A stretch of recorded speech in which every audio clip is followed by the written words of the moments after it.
Olá, aqui estou eu de novo, eu sou Neuza Baldini, estou sempre me apresentando para você.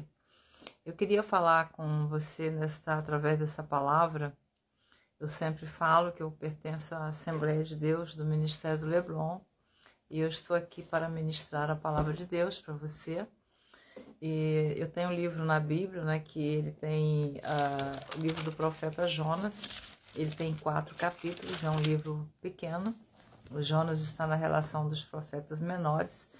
E a palavra de Deus diz aqui assim: a vocação de Jonas e sua fuga e o seu castigo. Então, a vocação, a fuga e o castigo. 3 coisas que aconteceu na vida de Jonas. Ele foi chamado por Deus, mas ele fugiu, depois ele foi castigado. Como que ele foi castigado, Neuza?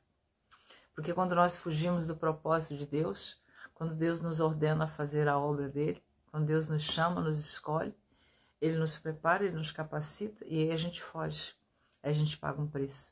Então eu sugiro você, através dessa palavra, fazer uma retrospectiva na sua vida e pensar quanto tempo você já perdeu por não obedecer à vontade de Deus, por não ir, não fazer a obra do Senhor, não pregar o Evangelho de Jesus Cristo.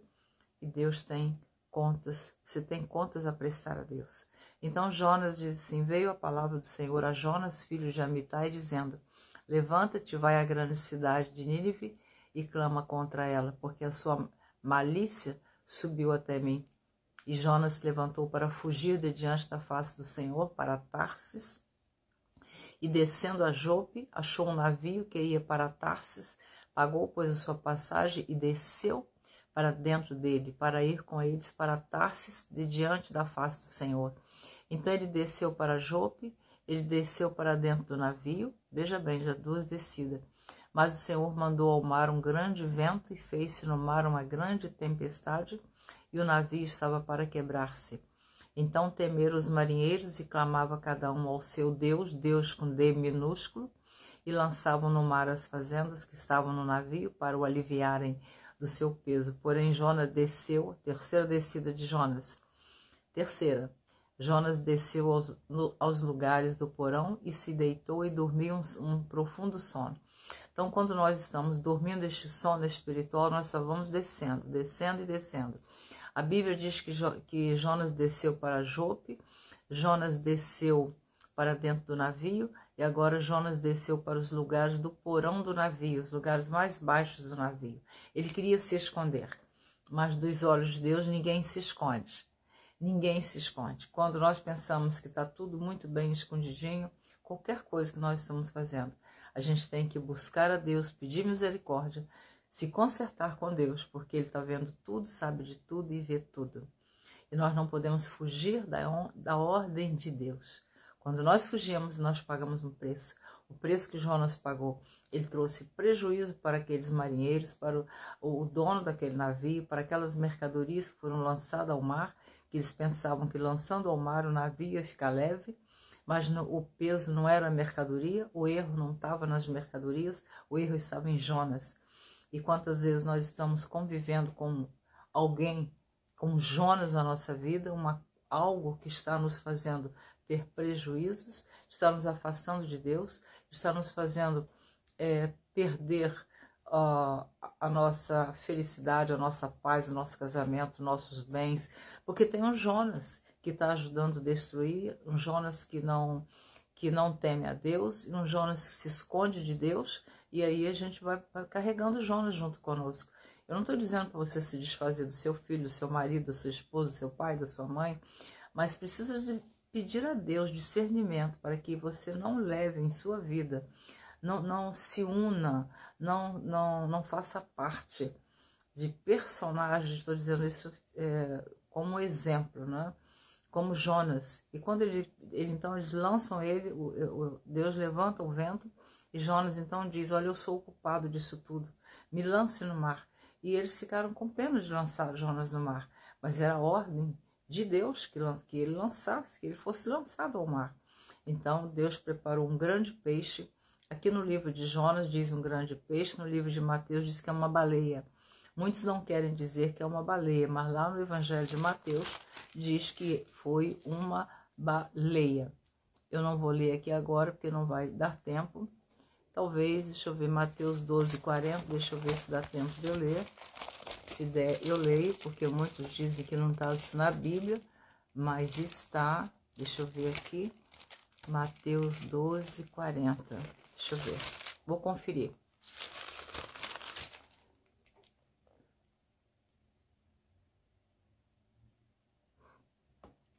Mateus capítulo 12, versículo 39 e 40. Mas ele, Jesus, lhes respondeu e disse: uma geração má e adúltera pede um sinal, porém não se lhe dará outro sinal senão o do profeta Jonas. Jesus falando. Versículo 40 de Mateus capítulo 12. Depois, como Jonas esteve 3 dias e 3 noites no ventre da baleia, está aqui, olha, escrito na Bíblia, assim estará o Filho do Homem 3 dias e 3 noites no seio da terra. Então, no Evangelho de Mateus, o Senhor Jesus diz que ele estava no ventre da baleia. Então, Jonas ficou 3 dias e 3 noites no ventre da baleia, até que lá no ventre da baleia, aqui no capítulo 2 de Jonas, no versículo 17 do capítulo 1, diz assim: deparou, pois, o Senhor um grande peixe para que tragasse Jonas. Esteve Jonas 3 dias e 3 noites nas entranhas do peixe. No capítulo 2, no versículo 1, diz assim: e orou Jonas ao Senhor, seu Deus, nas entranhas do peixe, e disse: na minha angústia clamei ao Senhor. E ele me respondeu: do ventre do inferno gritei, e tu ouviste a minha voz, porque tu me lançaste no profundo, no coração dos mares, e a corrente me cercou, todas as tuas ondas e as tuas vagas têm passado por cima de mim. E eu disse, isso é Jonas orando, lançado estou de diante dos teus olhos, todavia tornarei a ver o templo da tua santidade. O versículo 6, que é a 4ª descida de Jonas, diz assim: eu desci até aos fundamentos dos montes, os ferrolhos da terra correram-se sobre mim para sempre, mas tu livraste a minha vida da perdição, ó Senhor meu Deus. Versículo 7 do capítulo 2. Quando desfalecia em mim a minha alma, eu me lembrei do Senhor, e entrou a ti a minha oração no templo da tua santidade. A história de Jonas continua. Deus mandou que o peixe vomitasse Jonas lá na praia, e agora Jonas, depois que passa pelo ventre do peixe, 3 dias e 3 noites, aquele sufoco que ele passou, ele diz que no ventre do inferno ele clamou, e Deus ouviu a sua oração. Agora ele vai pregar para Nínive, vai anunciar a salvação para aquele povo. O rei ouviu, o rei mandou todo mundo jejuar, até os animais jejuaram. Naquela época, aquela cidade se converteu. 200 anos depois, mais ou menos, não tenho bem certeza, eles voltaram a fazer pior do que faziam antes. Mas naquele tempo, Nínive se arrependeu e todos tiveram ali livramento da parte de Deus. Mas para isso era necessário que Jonas fosse ali anunciar a palavra de Deus. Deus está falando com você através dessa palavra. Não fuja do propósito de Deus. Não fuja daquilo que Deus tem mandado você fazer. Não seja um Jonas fujão. Jonas foi para o ventre da baleia. Jonas teve a primeira descida, a segunda, a terceira e a 4ª. Eu não sei em que descida você está. Eu sugiro você, agora, fazer um concerto com Deus, uma aliança. Pedir perdão a Ele, dizer: Senhor, eu quero recomeçar tudo de novo. Quero fazer muito mais do que eu não fiz antes. Quero esquecer o que ficou para trás. Quero recomeçar. Deus vai te dar esta oportunidade, porque Deus é misericordioso. Um abraço, eu sou Neuza Baldini. Espero você na próxima gravação. E não esqueça de orar e pedir a Deus misericórdia, que você ainda vai fazer aquilo que Deus tem colocado em suas mãos. Que nós não podemos chegar diante de Deus com as nossas mãos vazias. Deus te abençoe. Um grande abraço de Neuza Baldini. Fique com Deus. Muito obrigada por me ouvir e Deus te abençoe.